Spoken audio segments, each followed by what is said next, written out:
Ah, moi, c'était Alizé. J'étais un peu amoureux. Ah ouais? Ah, bah, Alizé. Attends. Qui ça? Alizé. Moi, Lolita. Ah oui, Alizé. Je m'appelle... Moi, c'est Julien Doré qui reprend Alizé.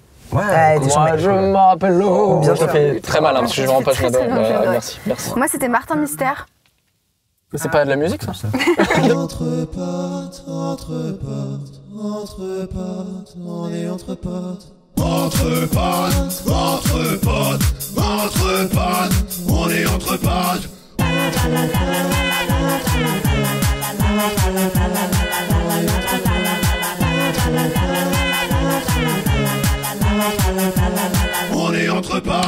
Merci d'être là.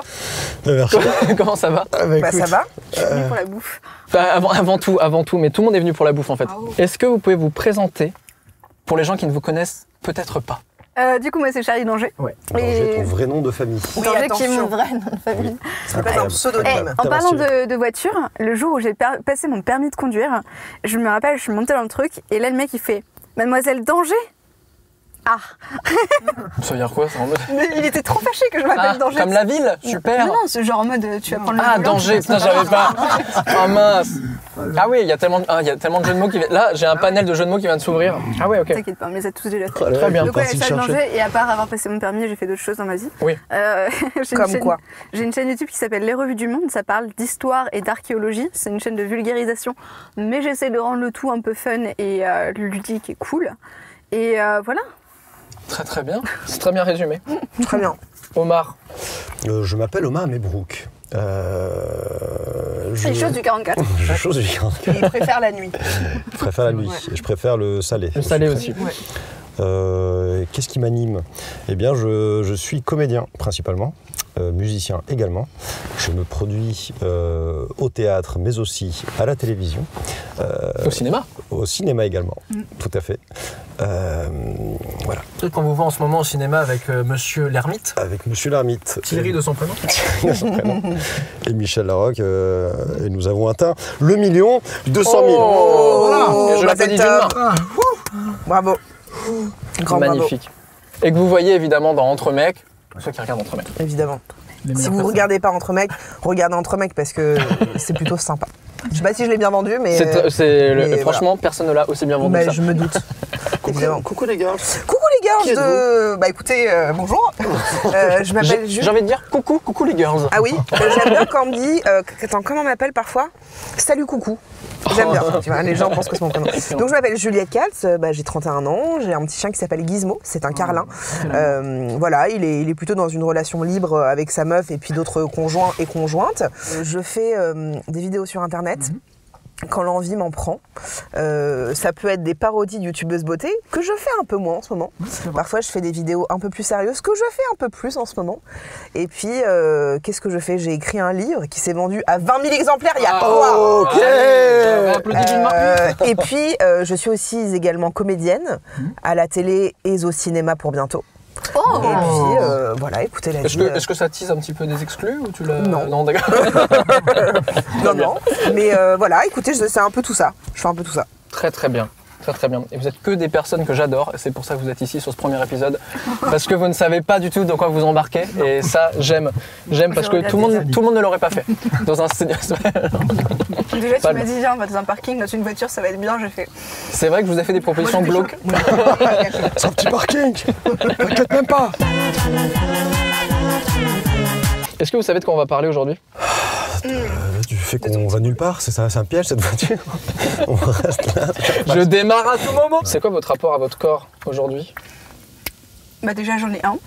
Je pense qu'on a tous un corps là. C'est pour ça que tu nous invites. On est d'accord? Tout le monde a un corps ici? Moi, je crois. Magnifique. On a une tendance à se juger très facilement, je pense en général, dans cette société en tout cas. Ah là là. Oui, mais puis en plus, on se le coltine depuis toujours, tu vois, donc on le voit depuis toujours, même si on n'a pas envie de le regarder. Il est là, on le touche, on le sent. Et ce qui est rigolo, c'est que le rapport au corps, c'est finalement quelque chose de très personnel. Parce qu'on va beaucoup juger le sien, mais on va pas trop juger celui des autres. Oh, un peu. Bah, En vrai. Oh, regarde-moi ce cul là-bas. est-ce que spontanément, si tu vois, je sais pas, je vais prendre un exemple qui me vient en tête, si tu vois quelqu'un qui a un léger strabisme, tu vas faire « Oh, mon Dieu, il a un léger strabisme !» Mais ça va te hanter jusqu'à la fin de tes jours. Alors que peut-être que cette personne, elle va vraiment focaliser sur son strabisme parce qu'elle le vit, parce que c'est son corps. Tu vois. C'est-à-dire que nous, on peut noter des petits trucs sur le corps des autres, que ce soit en positif ou en négatif, mais ça va être une seconde dans notre vie, peut-être. Alors que quand on est dans son propre corps, c'est différent parce qu'on le côtoie au quotidien. Donc on va avoir beaucoup plus tendance à être jugeant. Et à l'adolescence, vous étiez comment avec votre corps? Parce que j'ai l'impression que c'est vraiment le moment où on se rend compte qu'on a un corps et où en plus il change un peu, il y a plein de trucs qui bougent. Et où j'ai l'impression que les autres aussi se rendent compte qu'on a un corps. Et du coup, tout le monde est un peu mal avec ça, donc tout le monde commence à se faire des remarques et tout. Et tu te fais sexualiser quand t'es une meuf? Toi, t'as dit gros? Ouais, moi c'est... Ouais. Et vers la 6e, 5e, on a commencé à me le faire remarquer justement. Je me disais, n'importe quoi, donne-moi le gâteau là. Qu'est-ce qu'il raconte? Et par la suite, je me suis aperçu de toute cette construction, des codes de ce qui est attirant ou pas attirant et ce qui est légitime ou pas.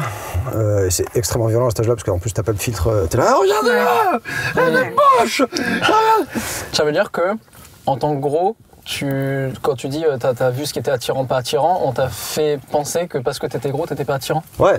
Oui. Donc la minceur était vraiment le truc genre t'es attirant parce moi j'étais persuadé d'être extrêmement moche parce que j'étais gros, jusqu'à ce que je maigrisse, jusqu'à ce qu'on se soit mis au sport, à la fontasse. Ouais, après je suis passé par d'autres bails de troubles du comportement alimentaire.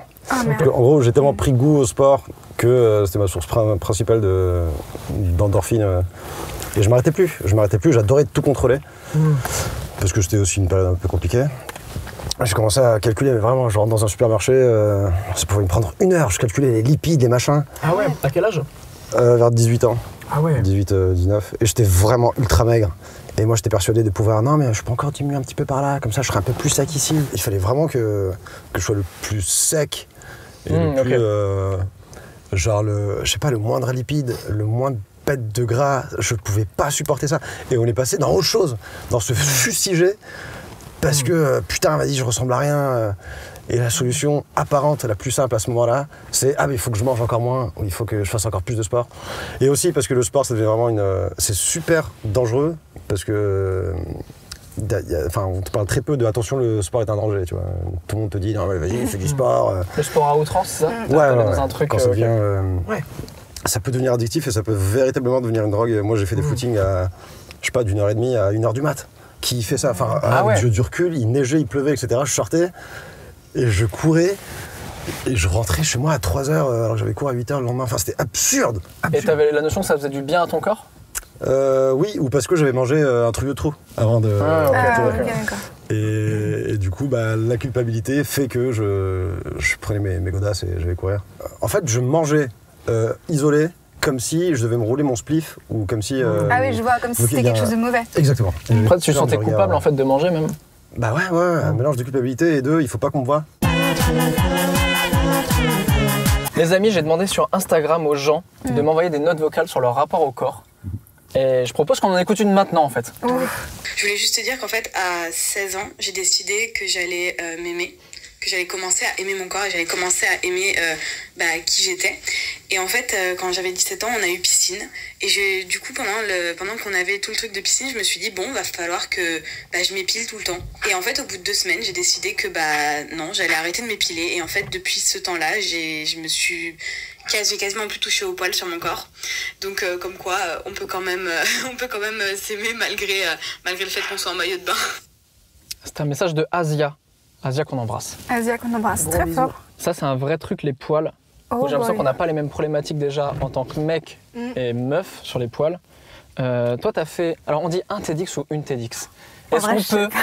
Moi je dirais 1, je m'arrête sur 1 moi. Alors est-ce qu'on se met d'accord dans cette voiture et puis comme ça on définit la norme pour tout le monde? Allez, faisons ça. Un TEDx, une conférence mais un TEDx. Ah ouais, ok, d'accord. Ouais, parce que ça c'est une conférence, c'est comme le Wi-Fi, la Wi-Fi. Bon. Et où en fait tu parles aussi des poils. Ouais. La conférence parle du rapport au corps des femmes et de la rivalité féminine. Okay. Et une des choses que je soulève, c'est la question de l'épilation chez la femme. Alors là, on va me répondre, oui, mais tout le monde s'épile, regarde, moi je suis un mec et je m'épile. Ok, très bien.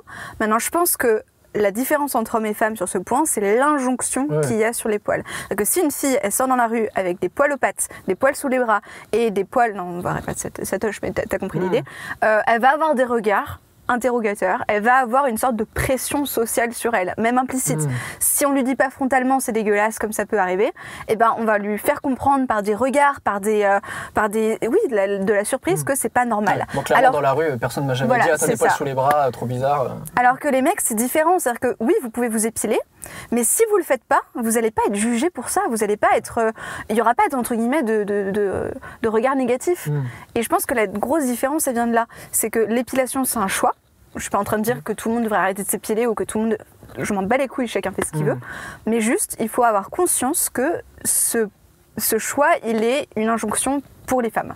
Vous en êtes où au niveau de vos relations avec vos poils justement? Juliette, t'as fait une photo sur Insta il y a pas longtemps. Ouais. Que j'ai adoré.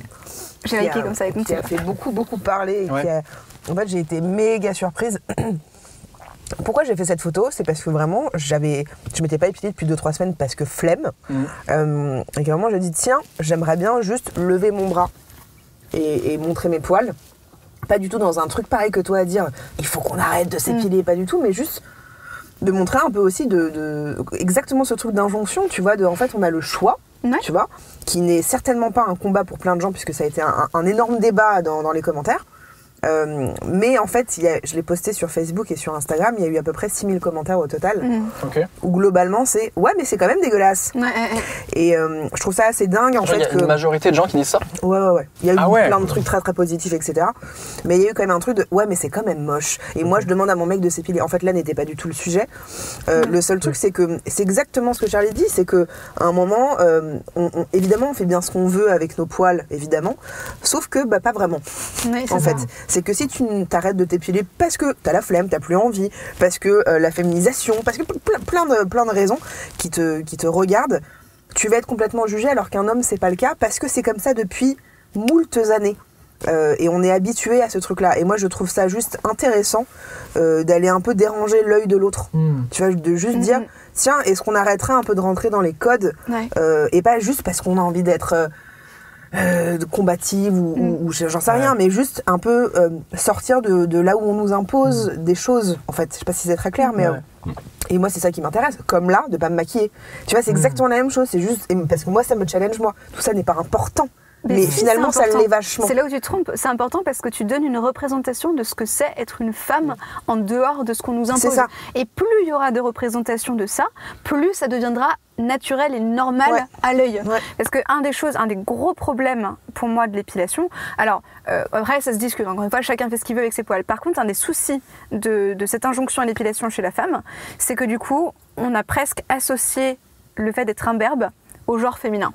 Une femme est imberbe. On n'arrive pas à imaginer, par exemple, c'était arrivé avec, je vous donne l'exemple parce que je le trouve rigolo, dans un parc préhistorique, ils avaient fait des figures de cire d'hommes préhistoriques des cavernes et tout, pour illustrer une scène de la vie quotidienne des chasseurs-cueilleurs, etc.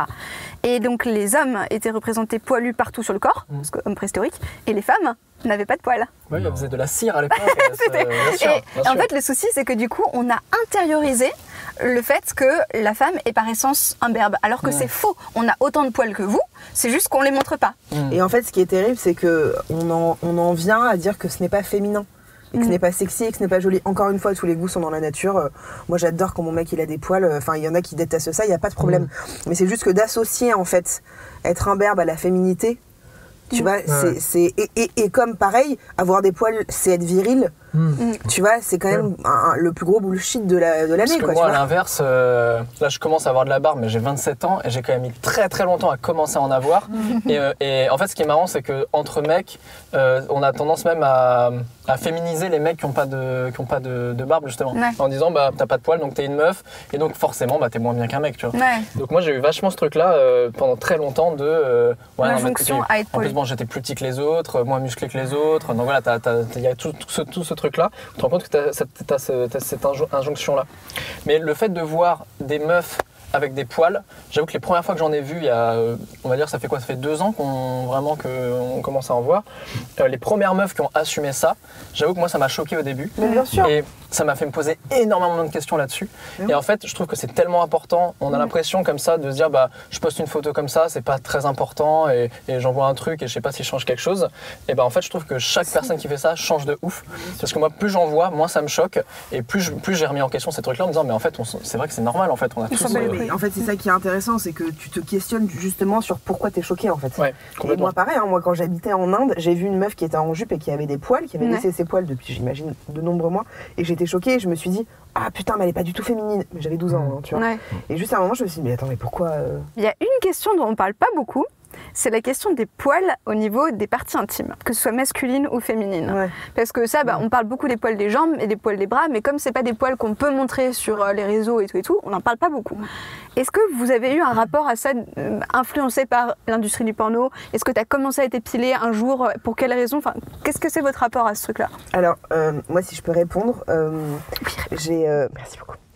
J'ai évidemment été influencée par, je pense, le porno. Ouais. Donc pendant très longtemps, en fait, j'enlevais tout. Et j'aimais pas ça, hein, mais je le faisais parce que je me disais... Tout Ouais, pendant un moment, j'enlevais tout parce que je sais que ça répondait au désir des hommes, que ça a été très souvent connoté comme sale, avoir des poils, et se laisser aller. Et je le faisais, donc je me rasais. Après, je me suis épilée et je douillais comme pas possible ma race parce que j'allais chez esthéticienne et j'étais « Oh, vas-y, épile-moi les lèvres, y a pas de problème !» Et en fait, j'avais très très mal et c'était pas du tout une partie de plaisir.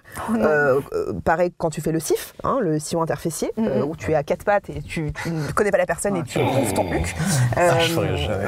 Et en fait... à un moment, j'en ai eu marre parce que vraiment flemme, parce que quand tu traces, t'as des petits boutons, ça repique, ça repousse, machin, c'est chiant.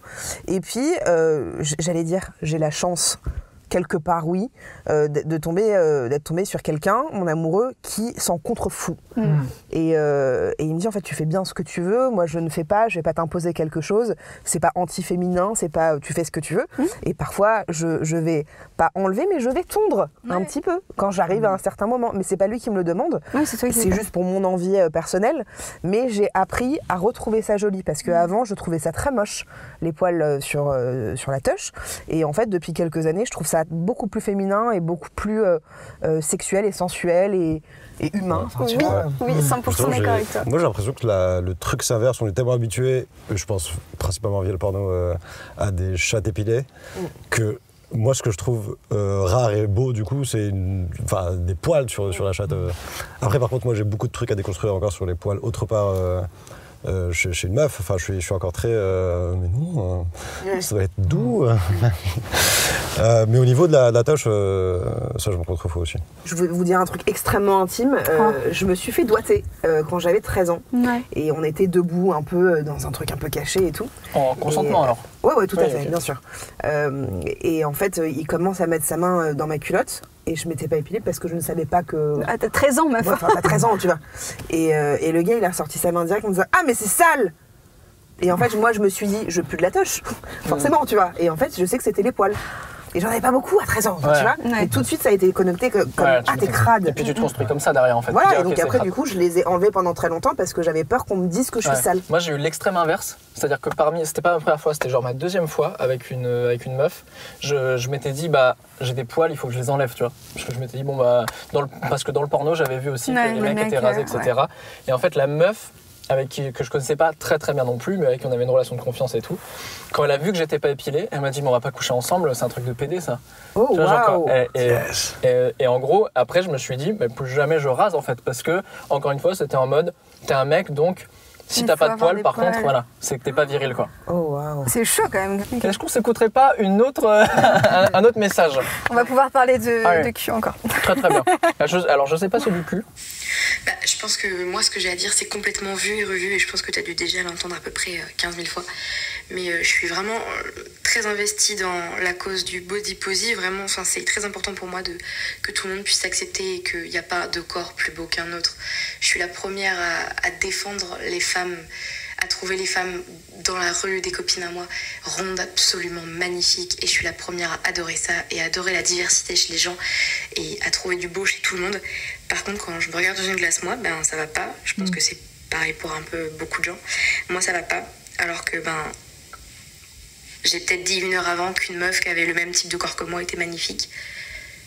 Mais quand moi je me regarde, je suis incapable de me dire qu'il y a quelque chose de bien. Enfin, je suis la première à m'être à chialer si je me regarde dans le miroir, alors que je dis que toutes les femmes sont belles.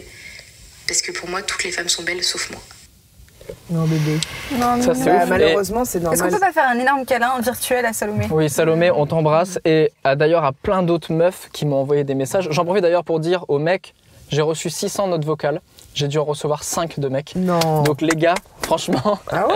allez-y. Et alors, les mecs m'ont soit envoyé des messages vocaux et à la fin ils nous ont dit ah mais surtout je veux pas passer dans l'émission, en mode surtout je veux pas que ma voix passe, soit en me disant en l'envoyant par écrit, en disant non mais parce que j'ose pas, etc. D'accord. Donc il y a des trucs à déconstruire aussi chez les hommes là-dessus. Oui. Ce truc-là, on en parlait un peu tout à l'heure, c'est vraiment ça. C'est fou comme on arrive à être presque plus bienveillant pour les autres et plus objectif sur le corps des autres qu'avec soi-même. Malheureusement, c'est normal parce qu'on vit avec soi tout le temps et que en plus les gens qui viennent nous critiquer, qui viennent donner leur avis sur notre corps, forcément c'est un truc qui reste ancré, que tu sois complexé ou pas. Ouais. En fait, quand quelqu'un te dit tes cheveux sont moches, alors que pour toi tes cheveux ne sont pas moches, tu vas dire attends putain. Ah j'avoue, c'est vrai, putain, je devrais... Enfin, j'étais en train de me dire, on aimerait avoir le plus beau corps qu'on imagine, etc. Mais je suis pas sûre que si demain on l'a, on sera aussi doux avec soi-même. C'est un peu ce que Omar racontait tout à l'heure, à savoir le souci de... T'avais plus ou moins atteint ton objectif dans le sens où t'étais pas encore... Enfin, t'étais plus dans un état de surpoids. Par contre, tu trouvais encore que ça allait pas, c'était pas assez bien. C'est des exigences. Ouais, en plus, ça n'existe pas à ce point. Ça n'existe pas le truc idéal. Voilà. En fait, là où j'étais dans le truc idéal, j'aurais pu m'arrêter et me dire ah, je suis bien avec mon corps.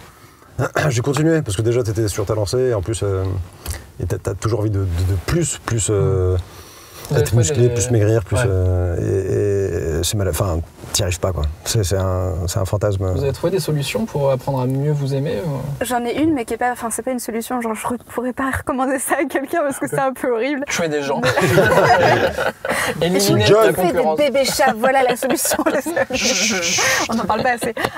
Non mais il m'est arrivé un truc quand j'étais adolescente et ça m'a fait switcher sur ma perception de mon corps. Okay. C'est-à-dire que, en fait, jusqu'à maintenant, j'étais comme tout le monde, à savoir, des fois je me trouvais moche et j'étais là, putain, mais j'ai ça qui fait pas, pourquoi est-ce que mes jambes sont trop petites, pourquoi ceci, enfin, tu vois, il y avait tous les trucs.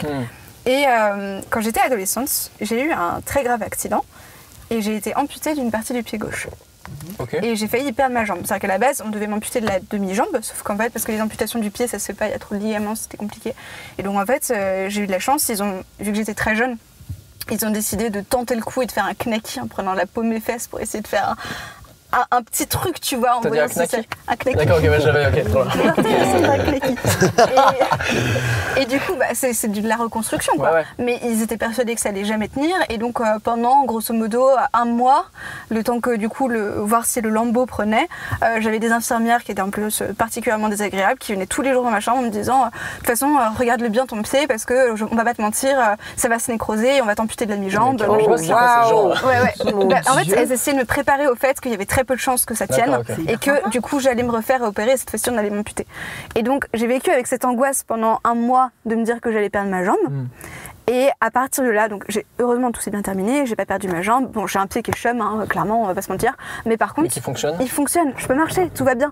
Et à ce moment-là, j'ai relativisé de ouf sur ma perception du corps parce que je me disais, meuf, t'as 2 jambes, t'as 2 bras, t'es en bonne santé, tu marches, tout va bien, te prends pas le chou pour des trucs comme oh là là, je sais pas moi, j'ai un nez qui est bizarre. Non, on s'en fout. Mais c'est parce que t'as vécu le truc de très près. Ouais, mais c'est pour ça, c'est pas une solution parce que je conseille à personne de se faire amputer du pied, tu vois, c'est pas un truc. Oui, mais par contre, c'est vrai que. Ne faites pas ça chez vous, vraiment. Prendre un peu de recul sur qu'est-ce que ça représente vraiment, qu'est-ce que ce complexe dit de toi actuellement. Ça peut aider aussi à alléger entre guillemets le fardeau, même si c'est pas une solution durable. Et est-ce que maintenant il y a des choses dans votre corps qui ont changé il y a pas longtemps et qui vous a créé un nouveau complexe ou pas ? Oui. Moi, je me suis fait opérer en urgence cet été parce que j'avais des calculs dans la vésicule biliaire. Et je me suis jamais fait opérer de ma vie, je crois, sauf des végétations quand j'avais 12 ans. Bref. Et en fait, j'ai été hospitalisée pendant 10 jours. Il faut savoir que 6 mois avant, j'ai commencé à avoir des nouvelles vergetures sur le ventre, alors que j'avais ni pris ni perdu, juste ça a apparu comme ça. Et puis depuis maintenant, j'ai 4 cicatrices depuis cet été, qui sont bien rouges et bordeaux parce que c'est neuf quoi. Et en fait, bizarrement, j'aime de moins en moins mon ventre parce qu'il commence à être marqué. Et d'un autre côté, là où je vais te rejoindre un peu, c'est que en ayant vécu cette hospitalisation qui n'était pas dramatique mais que j'en ai vécu comme un trauma et comme un dramatisme énorme puisque j'étais avec des filles dans ma chambre qui étaient en cancer stade 3 à 20 ans, c'était très très dur, c'était un vrai trauma. En fait j'ai pris conscience parce que moi j'ai toujours eu des problèmes de poids plus ou moins depuis que j'ai 10 ans quoi, et je fais un yo-yo depuis que j'ai 10 ans, j'ai fait des centres pour maigrir, enfin bref je connais bien le topo. Et en fait en restant 10 jours là-bas je devais souvent être à jeun pour des tests, des machins. Et en fait, j'ai perdu 4 kilos en 10 jours. Ouais, c'est ça. Et en fait, en sortant de l'hôpital, je me suis dit, je vais perdre du poids pour ne plus jamais retourner à l'hôpital. C'est con, hein, alors que je venais pas à l'hôpital pour ça, parce que ça n'avait aucun lien. Mais je me suis dit, je veux être en bonne santé et je veux donner des bonnes choses à mon corps intérieur. Et donc, depuis cet été, j'ai perdu 10 kilos. Pas du tout dans un truc esthétisme, parce que vraiment c'est passé, je dirais même pas au second plan, mais 3e, 4e plan, parce que je pense vraiment à mon corps intérieur. Et tu sais, c'est un peu comme, tu vois une maison d'extérieur qui peut être magnifique, mais à l'intérieur, quand tu rentres, ça va être dégueulasse. Et en fait, moi j'ai surtout envie de prendre, faire soin de l'intérieur de ma maison, tu vois. Et si l'extérieur est aussi joli et agréable, c'est cool, mais j'avoue, moi le regard de l'autre, je commence un peu à, petit à petit, à m'en foutre un petit peu. Mais en fait, juste pour répondre à Salomé, c'est ça ? Ouais, Salomé, je pense que ce qui est important, c'est de savoir pourquoi en fait tu t'aimes pas et que pourquoi tu te trouves moche. Déjà, c'est une première question que tu peux te poser. Aux yeux de qui tu es moche? Est-ce que c'est à tes propres yeux? Est-ce que c'est les gens qui t'ont dit des choses et que du coup tu t'en es dit ah peut-être c'est vrai, ils ont raison. Qu'est-ce que tu attends de toi pour que ça change? Et est-ce que tu penses que ça changerait vraiment quelque chose au fond de toi si ça change? Je sais pas si c'est clair. J'ai un truc qui m'est arrivé récemment et pour le coup qui a été bien plus une plus grosse expérience encore que mon truc du pied. C'est qu'il y a 6 mois, je me suis fait opérer des mâchoires. Du coup, on m'a cassé la mâchoire du bas et on l'a avancée et on m'a scié la mâchoire du haut et on l'a remontée. C'était suite à un accident? C'est suite à l'accident que j'avais eu quand j'étais petite, quand j'étais adolescente. En gros, l'accident, il a fait que ma mandibule a tapé et il n'y avait pas de séquelles ni rien. Enfin si, j'avais une grosse cicatrice, mais il n'y avait rien de plus quoi. Et on s'est rendu compte après coup que à cause du choc, ma mandibule, je ne sais plus exactement, avait arrêté sa croissance parce que du coup, c'était fait un trop gros choc. Et donc j'avais une mandibule atrophiée et il fallait opérer parce que j'avais des gros problèmes de respiration, des risques d'étouffement dans le sommeil et tout. Donc c'était hyper nécessaire de le faire. Donc tu savais que ton visage potentiellement allait changer? C'était même pas potentiellement, c'était sûr. Mon visage allait changer et il allait changer drastiquement. Et avant l'opération, j'étais pas hyper inquiète. Je me suis juste dit bon, c'est pas grave. J'avais pas du tout anticipé en fait le dysmorphisme dont tu parlais tout à l'heure parce que c'était du dysmorphisme ce que tu as fait. La dysmorphie. Dysmorphie, c'est le fait de se voir. Voilà, de se voir différemment et de pas se reconnaître ou de pas se voilà. Et après, déjà l'opération s'est extrêmement mal passée pour moi. Alors, je suis un cas isolé, mais ça a été extrêmement traumatisant. Tu parlais justement de ton réveil avec les filles dans ta chambre et tout. J'ai eu un truc qui était similaire, mais dans le sens où c'était moi. C'est-à-dire que j'ai vraiment eu l'impression que j'étais en train de crever. Et je me suis rapprochée très très proche, on va dire, de qu'est-ce qu'on doit ressentir quand on est sur les derniers jours de sa vie. Sauf que moi, j'avais l'espoir de me dire, bah en fait, c'est pas la fin parce que ça va aller de mieux en mieux. Mais j'ai imaginé du coup qu'est-ce que c'était si ta seule option c'était la mort. Et c'est un truc mais horrible. Genre vraiment, désolée, c'est pas du tout le sujet. Non, mais c'est intéressant. C'était vraiment atroce et pour rien au monde. C'est-à-dire que tu sais, en général, quand tu fais ce genre de truc, tu te dis oui, mais bon, si c'était à refaire, je le referais. Non, pour rien au monde, je le referais. Jamais, jamais, mais là, jamais. Tu l'as fait pour l'esthétisme ou alors là, pas du tout. Il fallait vraiment que tu le fasses. Ah, mais en fait, j'ai pas du tout fait. Moi, j'adorais mon visage d'avant, j'avais aucun problème avec ça, tout allait très très bien. C'est qu'en fait, je pouvais m'étouffer dans mon sommeil. Et donc, on m'a opéré en urgence, alors que normalement, l'été, c'est que pour les enfants et les ados, etc. Et donc, bref, je me suis fait opérer, l'opération s'est mal passée, soit. Et après, du coup, est venu le moment où j'ai commencé à dégonfler et où j'ai vu les changements. Et là, bordel, excusez-moi le gros mot, bordel de cul, c'était extrêmement violent. C'était très bizarre parce que je me reconnaissais juste pas. Pourquoi il a changé comment ton visage? Si tu veux, j'ai des avant-après, je pourrais te montrer. En gros, forcément, vu que j'avais une atrophie, j'avais le menton qui était un peu plus en arrière. Donc c'était pas du tout, c'est pas le menton en fait, c'est la mâchoire qui était légèrement en arrière. Donc ça faisait, en fait c'est juste que mon visage était plus allongé et le menton était plus en arrière comme ça. Mon nez également, vu qu'ils ont fait une impaction. Avant, en fait, à cause de ce souci que j'avais, ça tirait un peu sur les narines comme ça, ce qui fait que j'avais le nez qui était plus allongé. Et avec l'impaction, ça a légèrement remonté le nez comme ça. En fait, ça remonte le nez, t'as plus de menton. Toute cette partie-là, elle change. Et même la forme de mon visage, parce que du coup maintenant il est plus... C'est un truc de malade. Et tu te rappelles la première fois que tu t'es regardé, comme ça a désenflé, tu te dis là c'est mon nouveau visage? Je me rappelle la première fois que je me suis regardée tout court. Genre je sortais de l'opération, on m'a montré la glace. Enfin, j'ai demandé à me voir, tu vois, parce que c'était curieux quand même de savoir quelle tête t'as. Et bon, j'étais particulièrement moche parce que j'étais toute gonflée et puis j'avais la bouche pleine de sang, enfin tu vois, des trucs comme ça. Et non, après quand ça a commencé à dégonfler, j'étais à la fois contente parce que d'un côté, c'était la première fois de ma vie que j'avais un menton. Ok. J'ai découvert ce qu'était avoir un menton. Putain, maintenant je suis dans la team menton, laisse tomber les gars. Je me présente, je fais salut, je suis Charlie, regarde, j'ai un menton.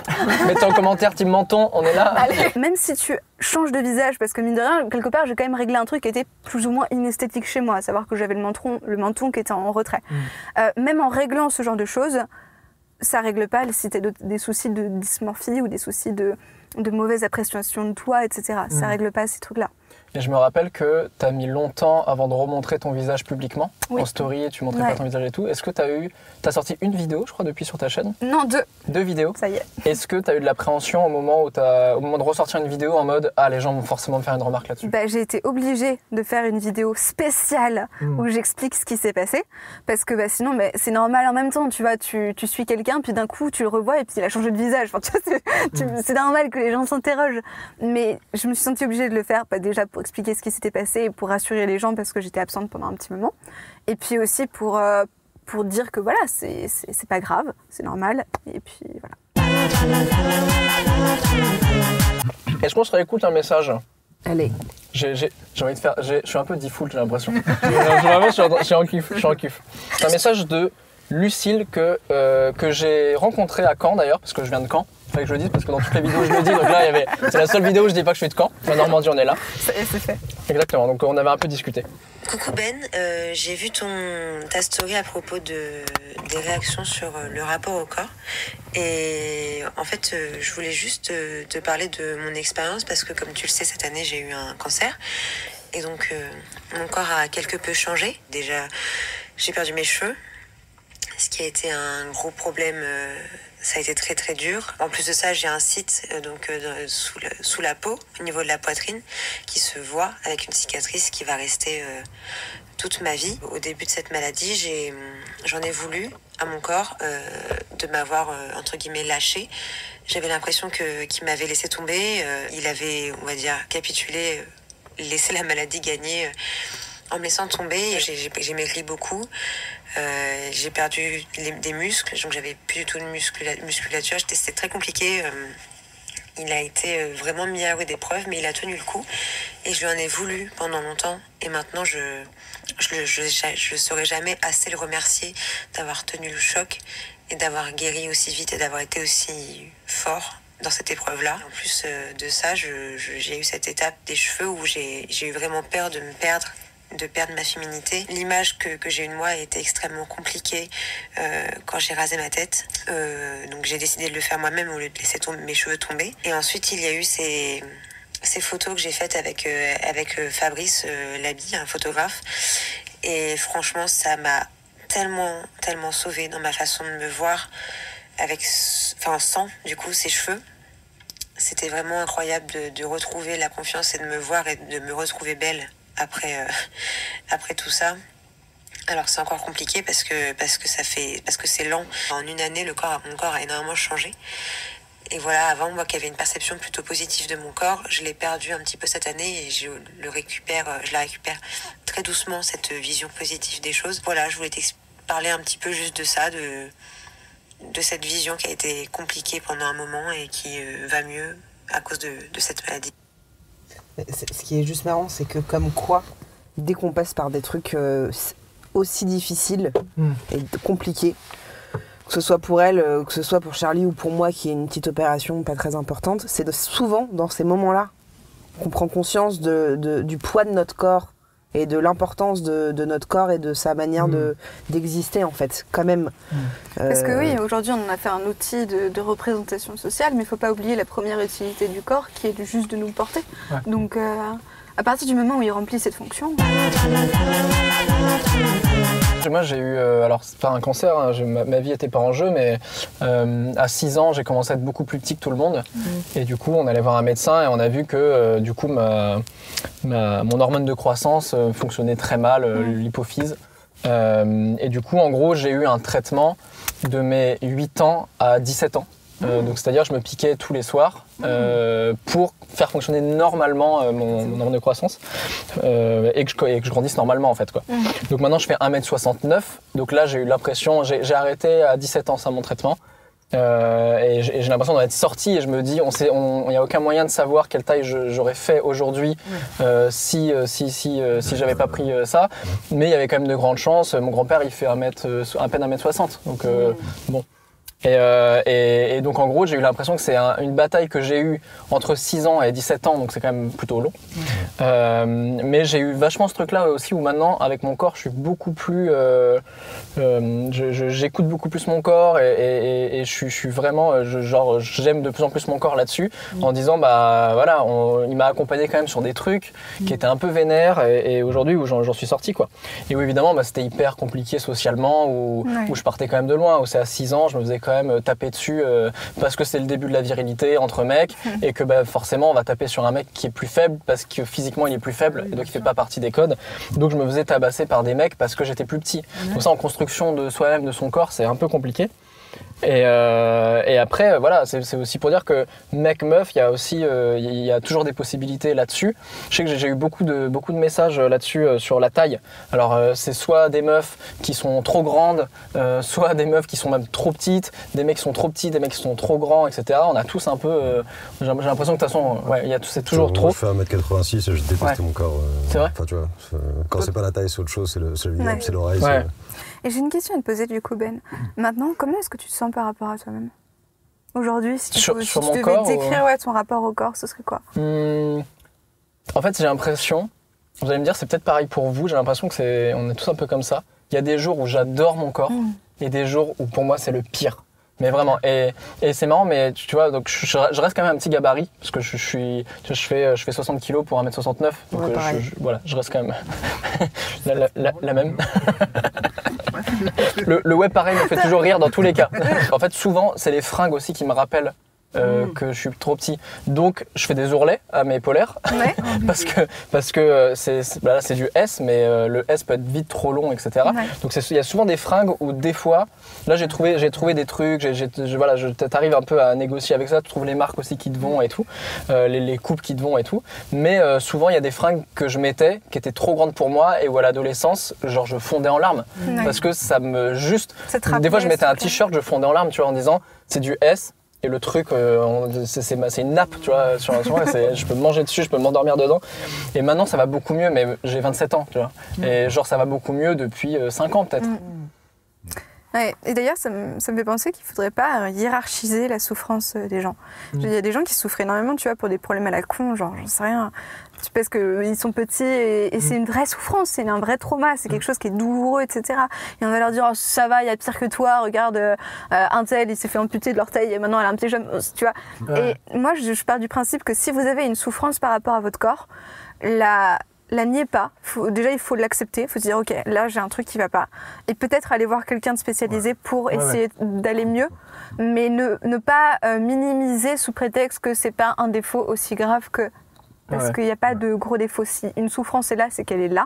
Après, la raison du pourquoi, du comment, de est-ce qu'on s'en fiche, elle est là, on la traite. Puis on ne se rend pas compte de l'extérieur, l'importance de la souffrance que peut avoir la personne, en fait. Ou des fois, on se dit, ah, franchement, il y a pire, c'est ça. Tu vois, quelqu'un qui a, par exemple, je prends l'exemple du nez, on en avait un peu parlé dans Entre mecs, on a tous les deux un nez de caractère. Ouais, bien sûr. Vous êtes sérieux ? Qui est là.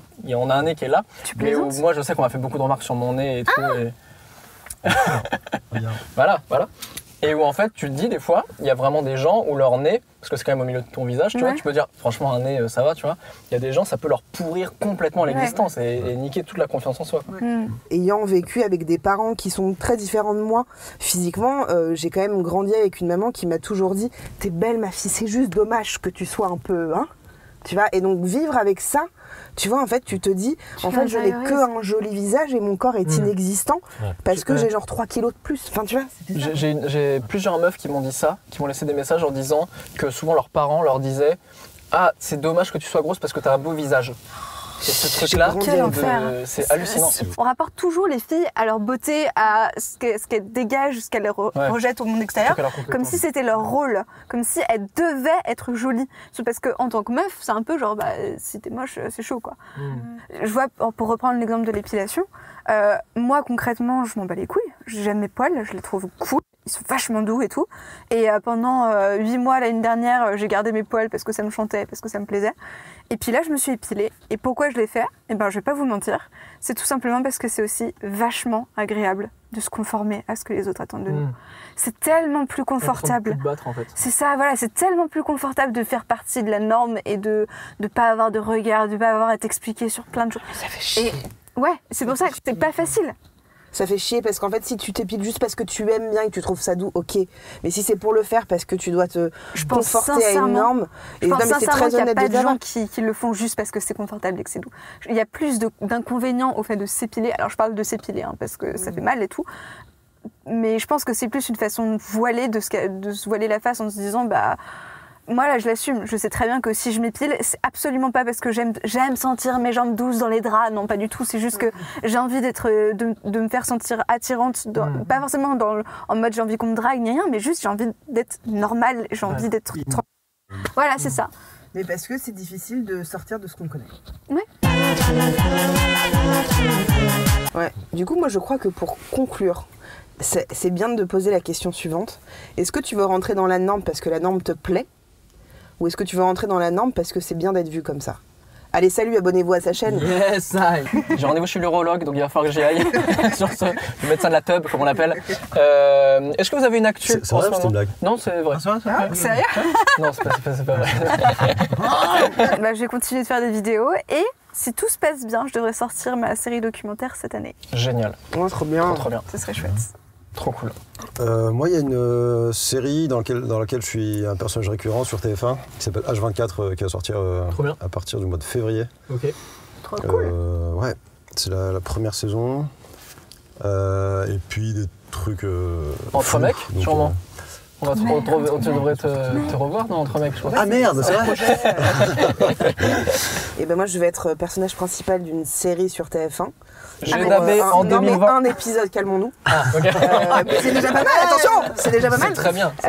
Voilà, je vais tourner au cinéma aussi au printemps, mais pas en rôle principal. Alors. Et puis, voilà, je suis en train de réfléchir pour acheter un bien. Donc si vous avez des plans en banlieue proche, moi je suis assez intéressée. Non, je vais reprendre les vidéos YouTube genre là. Trop bien. Je vais y aller à fond. Sur de l'humour, Ça te regarde pas. Ok, pardon, je voulais pas les ranger. Faut pas exagérer. Et toi, t'as une actu ? Écoute, moi j'ai plein d'actu. J'ai une émission qui s'appelle Entre potes, cool. qui va arriver. Peut-être qu'on va, si ça plaît aux gens, on va peut-être en faire de plus en plus. Je trouve le concept un petit peu naze. Perso, je ça marchera peut-être pas. Mais par contre, j'aimerais bien participer. Si comme ça, je ferai mon actu. Avec plaisir, je t'appelle. Je t'appelle, pas de souci. Moi, je continuerai à faire de la musique aussi. C'est important de le dire. Parce qu'on peut dire que pour ce premier épisode, il y a un générique que vous adorez déjà. Ah oui. Il n'a pas été enregistré pour l'instant. Au moment où on parle, il n'a pas été enregistré, mais il est ouf. Il paraît que ça va faire nanana. Ouais, il y a un truc, voilà. C'est un truc stylé. Tous les gens en parlent dans la rue, ils font. C'est toi le mec nanana. C'est moi je vais mettre de l'amour dedans.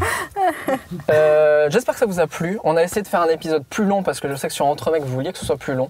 Donc voilà, on l'a fait, on fait plus long. Si vous voulez que le prochain fasse 15 heures, on le fera. On verra avec l'équipe technique ce qui est possible de faire parce qu'au prix de la péloche, c'est peut-être compliqué, mais on verra peut-être. Et continuez à m'envoyer sur Instagram des notes vocales. Je vous annoncerai les prochains sujets. Je trouve ça c'est cool d'avoir des témoignages des gens. Voilà. Et merci à vous d'être venus, c'était top. Merci beaucoup pour l'invitation. Charlie, elle se fait vraiment chier, elle aurait pas je mangeais, attendez, c'est l'heure de la sieste. Très bien. On va aller rendre cette voiture à ma mère. Qui ne nous a pas. Parce que quelqu'un qui voulait partir. Mais qu'est-ce que vous faites? Ah, coucou! Oh, elle est trop mignonne! On arrive. Ouais, bah on te rend parce C'est marrant parce qu'elle a fait des ourlets aussi assez manches comme toi. Ouais, bah même problème, elle fait 1m50. Donc vraiment, on a les mêmes soucis, elle s'habille en 14 ans. Oh, maman, on arrive, on a fini. Gros bisous. Entre potes, on est entre potes. Entre potes, entre potes, entre potes.